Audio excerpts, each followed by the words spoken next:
Det her er Allan. Lad os starte med det vigtigste.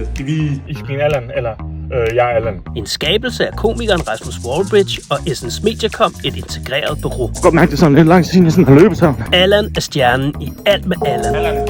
PM-sko, som han vil. Det skal Danmark lige. En branded content-serie for Odset. Fanden, ja. Ja, Odset. Sportsbetting-brandet. PM kommer. Ind og markerer. 1-0. PM igen. 2-0. Odset ønskede at skille sig ud blandt en masse reklamer med tal og højt råbende folk i generiske fodboldtrøjer, som ingen kan relatere til. Så vi gjorde det, vi vidste talte til folk. Det var til sat på dag. På en sød måde. Vi underholdt dem.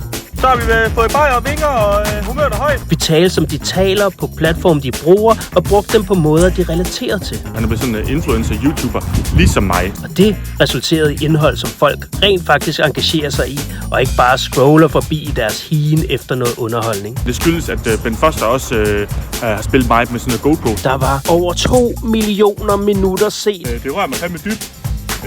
Mere end 10.000 kommentarer og over 28.000 reaktioner. Vi elsker hinanden. Vi elsker Danmark. 55% stigning i engagement sammenlignet med always on content. Jeg har altid flag med. Og en vækst på 51% i ad recall. Når jeg er til bold ud at se det hvide, så kommer folk hen og siger, at det er ikke Allan. Og vigtigst af alt udviklede Allan sig fra en social mediekarakter til en person, som fansene genkendte Så siger jo, det er Allan.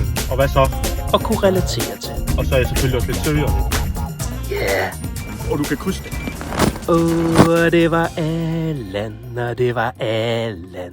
Ole, ole, ole.